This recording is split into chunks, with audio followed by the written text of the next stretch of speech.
Patuloy pa rin umiiral ang southwest monsoon o habagat dito sa may western section ng Southern Luzon at Visayas, kung saan itong habagat ay magdudulot pa rin ng mga mataas na tsansa ng mga pag-ulan, lalong-lalo na yan dito sa may western section ng Visayas at ng Southern Luzon. So pag-ingat pa rin po para sa ating mga kababayan sa posibilidad ng mga pagbaha at pagguho ng lupa. Samantala, yung low pressure area naman or LPA na minomonitor natin sa labas ng ating area of responsibility, dito yan sa may silangan ng Luzon ay nananatiling mababa yung tsansa na maging bagyo at hindi rin natin inaalis yung posibilidad na ito ay pumasok sa loob ng PAR sa mga susunod na araw, and also yung trough or extension nito sa mga susunod na araw ay posible ding magdulot ng mga pag-ulan dito sa may kanlurang bahagi ng Luzon. So continuous monitoring po tayo at patuloy na magantabay sa updates na ipapalabas ng Pag-asa.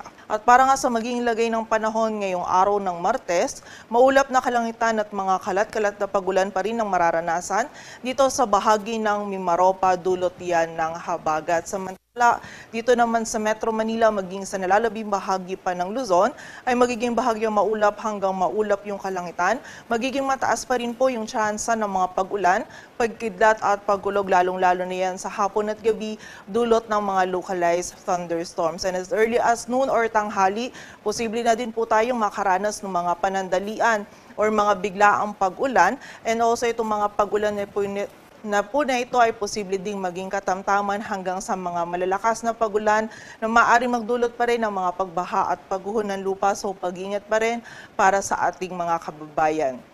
At kapag din po tayo ay lalabas, huwag din natin kalilimutan yung mga pananggalang natin dito sa mga pag-ulan na ito. Agad ang temperatura dito sa Metro Manila ay mula 25 to 32 degrees Celsius. Samantala, sa bahagi naman ng Visayas at Mindanao ngayong araw ay makakaranas pa rin ng mataas na tsansa ng mga pag-ulan. Ang bahagi ng Western Visayas dulot pa rin yan ng habagat. Samantala, ang nalalabing bahagi naman ng Visayas maging ang buong bahagi ng Mindanao ay makakaranas pa din ng mga isolated na mga pag-ulan. Dulot pa rin yan ng mga localized thunderstorms. Ang ating mga regional offices ay nagpapalabas ng mga thunderstorm advisories or mga babala ukol sa mga pag-ulan na ito.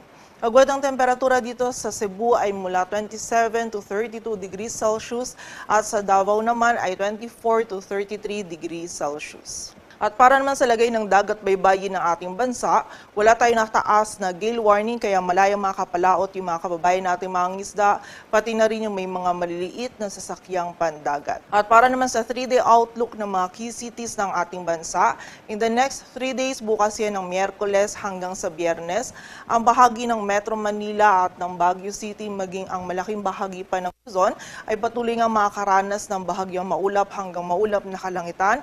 Meron pa rin po tayong posibilidad ng mga panandalian at mga biglaang pag-ulan, pagkidlat at pagkulog, dulot pa rin yan ng mga localized thunderstorms. So muli po, kapag tayo ay lalabas, huwag pa rin natin kalilimutan yung mga pananggalang natin dito sa mga pag-ulan na ito. Agad ang temperatura sa Metro Manila ay mula 25 to 32 degrees Celsius. Sa Baguio City naman ay 17 to 25 degrees Celsius. Samantala, sa bahagi naman ng Legazpi City, bukas ay magiging mataas yung tsansa ng mga pag-ulan, pagkilat at pagkulog. And by Thursday and Friday naman ay meron pa rin tayong posibilidad ng mga isolated na mga pag-ulan. Dulot pa rin yan ng mga localized thunderstorms. Agad ng temperatura sa Legazpi City ay mula 25 to 32 degrees Celsius. Samantala, sa bahagi naman ng Metro Cebu at Metro Davao in the next 3 days, ay patuloy din tayo makakaranas ng bahagyang maulap hanggang sa maulap na kalangitan. Meron pa rin tayong posibilidad ng mga isolated na mga pag-ulan, dulot pa rin ng mga localized thunderstorms. And during severe thunderstorms, itong mga pag-ulan nito posible pa rin maging katamtaman hanggang sa mga malalakas na pag-ulan na maaaring magdulot ng mga pagbaha at pagguho ng lupa. So pag-iingat pa rin po para sa ating mga kababayan. Agad ang temperatura sa Metro Cebu ay mula 26 to 33 degrees Celsius at sa Metro Davao naman ay 24 to 34 degrees Celsius.